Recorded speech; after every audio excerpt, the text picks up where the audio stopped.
আসসালামুআলাইকুম, কেমন আছেন সবাই? আশা করি সবাই ভালো আছেন। যে যেখান থেকে ভিডিওটি দেখছেন সবাইকে শুভেচ্ছা জানাচ্ছি। আজকের ভিডিওতে জানিয়ে দিব কুয়েতের সর্বশেষ কিছু খবর। প্রথমেই জানিয়ে দিচ্ছি একটি জরুরি ঘোষণা। স্বরাষ্ট্র মন্ত্রণালয় সূত্র প্রকাশ করেছে যে কুয়েত সিভিল ডিফেন্সের জেনারেল ডিপার্টমেন্ট হতে প্রকাশ করেছে 21শে নভেম্বর 2023 রোজ মঙ্গলবার সকাল 10টায় পুরো কুয়েত জুড়ে জরুরি সাইরেন টেস্ট হিসেবে বাজানো হবে। এই সাইরেন টেস্টটি 3বার বাজানো হবে। এটি 3বার 3 ধরনের নির্দেশিকা প্রদান করবে। 3 ধরনের শব্দ বাজিয়ে কুয়েতে বসবাসরত সকল নাগরিক এবং প্রবাসীদেরকে পরিচিত করবে। প্রথম সাইরেনটি বিরতিহীন বাজবে, যেটি বিপদের সংকেত প্রদান করবে। দ্বিতীয় সাইরেনটি বিপদ চলমান রয়েছে এমনটা প্রকাশ করবে। তৃতীয় সাইরেনটি ক্রমাগতভাবে বেজে বন্ধ হবে, যেটি নির্দেশনা দিবে যে বিপদ কেটে গেছে। এই সাইরেনগুলো বাজার সাথে সাথে আরবি এবং ইংরেজি একটি ভয়েস বার্তা থাকবে।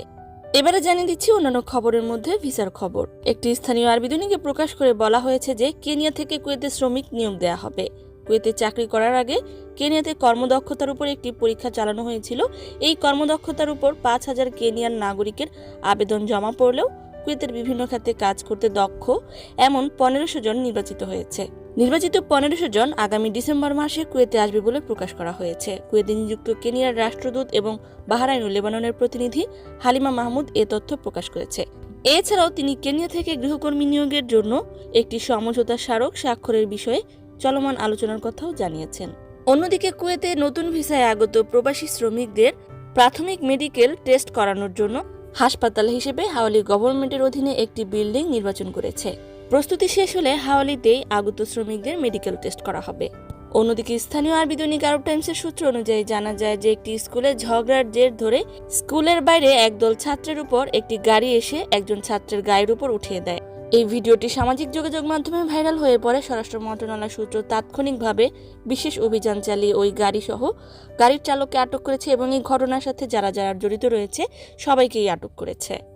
আটককৃতদের বিরুদ্ধে আইনি ব্যবস্থা নেওয়া হবে। জানিয়ে দিচ্ছি ছুটির ঘোষণা।